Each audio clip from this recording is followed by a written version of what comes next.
கிறிஸ்துவுக்குள் மிகவும் பிரியமான என் அன்பு சகோதர சகோதரிகளே, அன்பான கர்த்தருடைய பிள்ளைகளே, ஆண்டவராகிய இயேசு கிறிஸ்துவின் விலையேறப்பெற்ற நாமத்திலே உங்கள் யாவருக்கும் அன்பின் நல்வாழ்த்துக்களை கூறி இன்றைய தியானத்திற்கு உங்களை தயவோடு அழைக்கிறோம்.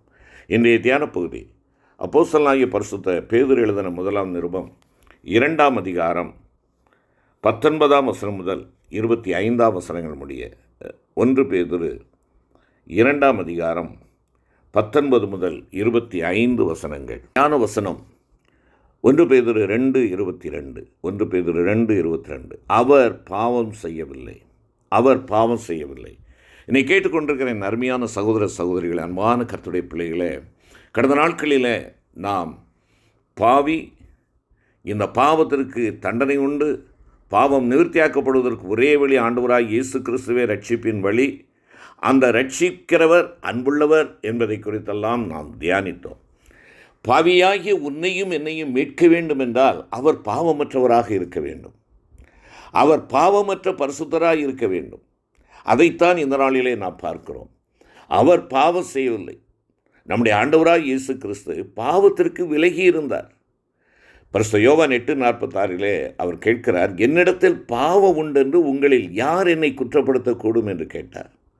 மற்றவர்கள் பதில் பேசக்கூடாதவர்களாக இருந்தார்கள். எல்லா விதத்திலும் நம்மை போல சோதிக்கப்பட்டிருந்தவர். ஆனால் அங்கே குறிப்பிடப்படுகிற மகுடமான வார்த்தை என்ன? பாவம் இல்லாதவராக இருந்தார். எபிரேயர் 4:15. எல்லா விதத்திலும் நம்மை போல் சோதிக்கப்பட்டிருந்தார், ஆனால் பாவமற்றவராக, பாவம் இல்லாதவராக இருந்தார். நெருப்பிலே புழு பற்றாது என்ற ஒரு பழமொழி உண்டு. அவர் பாவிகளோடு சம்பந்தப்பட்ட போதும் பாவிகளை கைதூக்கி ரட்சிக்கக்கூடியவராக இருந்தாரே ஒழிய அவர் பாவம் செய்யவில்லை. இது நாம் பின்பற்ற வேண்டிய அவருடைய மாதிரி. அதைத்தான் 1 பேதுரு 2:21 பேதுரு சொல்லுகின்ற பொழுது, இதற்காக நீங்கள் அழைக்கப்பட்டும் இருக்கிறீர்கள், ஏனெனில் கிறிஸ்துவும் உங்களுக்காக பாடுபட்டு நீங்கள் தம்முடைய அடிச்சுவடுகளை தொடர்ந்து வரும்படி உங்களுக்கு மாதிரியை பின்வைத்து போனார் என்பதாக குறிப்பிடுகிறார். அருமையான கர்த்தருடைய பிள்ளைகளே, நீங்களும் நானும், பாவம் நிவர்த்தியாக்கப்பட்ட நீங்களும் நானும், அவருடைய இரத்தத்தினாலே கழுவப்பட்டவர்களாகிய நாம் பரிசுத்த ஜீவியத்தில் வளர நிலைத்திருக்க செய்ய வேண்டியது என்ன? முதலாவதாக தேவனுடைய சித்தத்தை நிறைவேற்றுகிறவர்களாக இருக்க வேண்டும். பரிசுத்த ஜீவியம் என்பதற்கு பதிலாக தேவ சித்தத்தை நிறைவேற்றுதல் என்று கூறினாலும் அது கருத்து தப்பிதமாகாது. நம்முடைய ஆண்டவர் மானிட மக்களோடு ஜீவித்த காலத்தில் பிதாவின் சித்தத்தையே எப்பொழுதும் நிறைவேற்றுகிறவராக இருந்தார். ஆகையால் பாவம் செய்யவில்லை. லூக்கா 2:49 என் பிதாவுக்கு அடுத்தவைகளில் நான் இருக்க வேண்டியது என்று அறியீர்களா என்று தன்னுடைய தாயாரை பார்த்து கூறினார். உம்முடைய சித்தத்தின்படி ஆக கடவுது என்று கெத்செமனே தோட்டத்தில் தம்முடைய பிதாவை நோக்கி செபித்தார். சங்கீதக்காரன் 40ஆம் சங்கீதம் 8வது வசனத்திலே கூறுகின்ற பொழுது, உமக்கு பிரியமானதை செய்ய விரும்புகிறேன் என்கிறார். நம்முடைய விருப்பம் அல்லது நம்முடைய சித்தம் கர்த்தருக்கு வெறுப்பாக இருக்கலாம். அதை உணர்கிறதில்லை. சவுல் கிறிஸ்தவர்களை துன்பப்படுத்தினது கர்த்தருக்கு விருப்பம் என்றுதான் நினைத்தார். அது தவறு, அது பாவம். கர்த்தருக்கு வெறுப்பானது என்று தனக்கு கிடைத்த காட்சியில் ஆண்டவர் வெளிப்படுத்தின போது தன்னுடைய சித்தத்தை ஆண்டவருடைய சித்தத்திற்கு சிறைப்படுத்தினார். ஆண்டவரே, நான் என்ன செய்ய சித்தமாயிருக்கிறீர் என்று கேட்டு கர்த்தரின் விருப்பத்தை நிறைவேற்ற தன்னை ஒப்புக் கொடுத்தார். மனுஷன் தன்னுடைய சுய சித்தத்தை நிறைவேற்ற முயற்சிக்கிறபடியினால்தான் அநேக பாவங்களில் ஈடுபட்டு தேவனுடைய சித்தம் என்ன என்பதையும் மறந்து விடுகிறார். ஆண்டவருடைய சித்தத்தை வேத வசனங்களின் மூலமாய் அறிந்து கொள்ள முடியும்.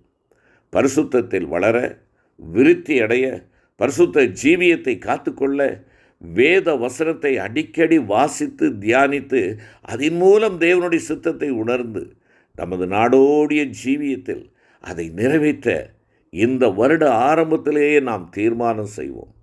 நான் உமக்கு விரோதமாய் பாவம் செய்யாதபடிக்கு உமது வாக்கை என் இருதயத்தில் வைத்து வைத்தேன் என்று சங்கீதக்காரன் 119ஆம் சங்கீதம் 1ஆம் வசனத்தில் சொல்வதைப் போலவும், பெரேயா பட்டணத்தார் மனவாஞ்சையாய் வசனத்தை ஏற்றுக்கொண்டு வேத வாக்கியங்களை ஆராய்ந்து பார்த்ததினாலே நற்குணசாலிகளாய் இருந்தார்கள் என்று சொல்லி அப்போஸ்தலர் 17ஆம் அதிகாரத்திலே குறிப்பிடுகிறதையும் நமக்கு முன்மாதிரியாக வைத்து நாம் ஆண்டவருடைய சித்தத்தை நிறைவேற்ற நம்மை அர்ப்பணிப்போம்.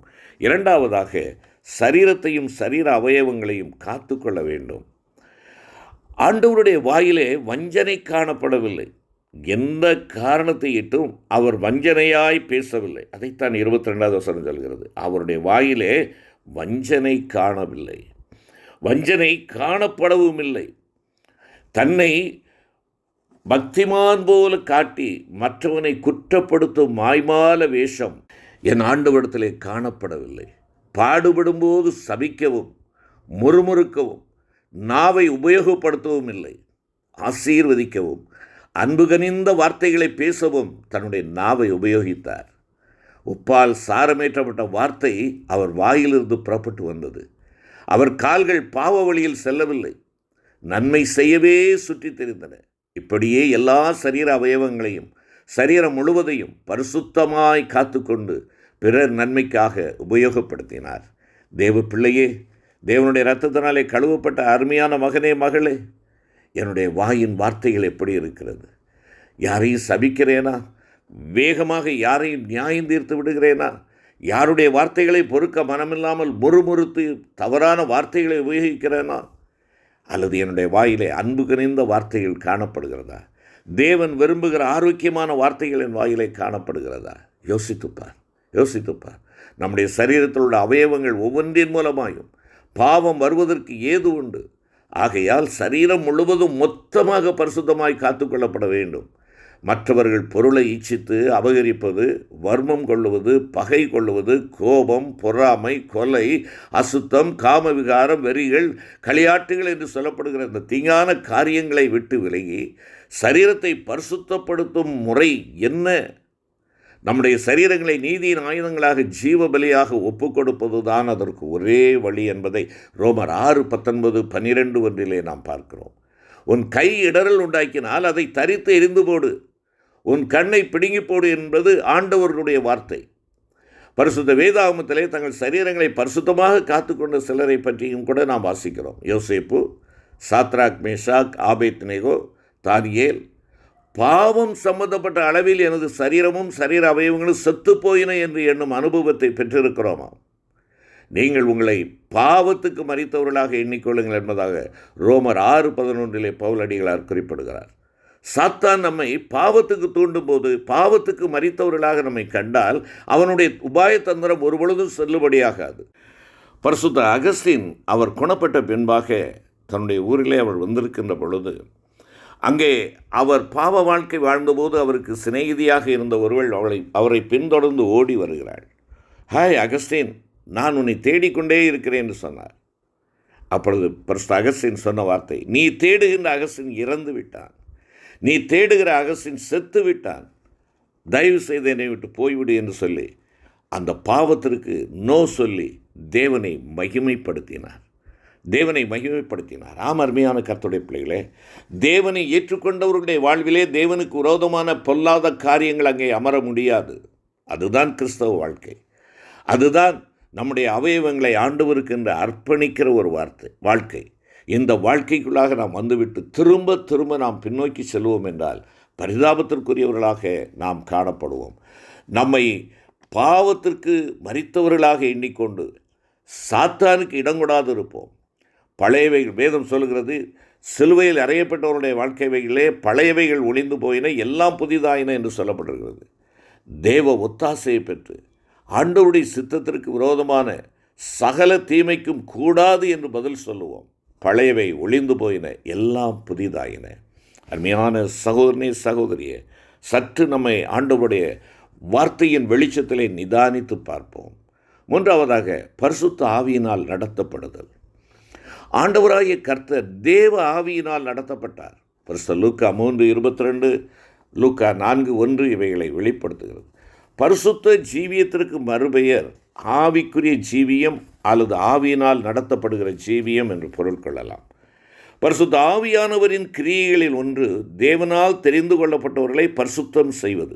ஆண்டவராகிய இயேசு கிறிஸ்து மனுஷனாக ஜீவித்த காலத்தில் அவரோடு இருந்த ஆதி அப்போஸ்தலர்கள் அவரோடு தங்கியிருந்த அவர் உபதேசத்தை கேட்டும் ஜீவியத்தில் பொறாமை, பெருமை, தீமைக்கு தீமை செய்ய வேண்டும் என்ற எண்ணம், பகைமை உணர்ச்சி முதலிய பாவங்கள் அவரிடத்தில் காணப்பட்டன.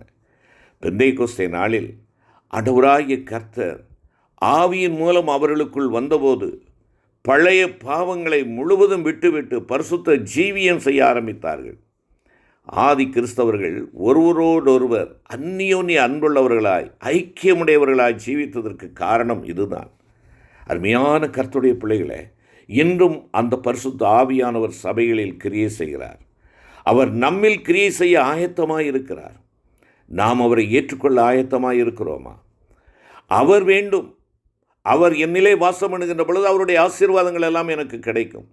நீ ஆசீர்வாதத்தை மாத்திரம் தேடி ஓடாதே.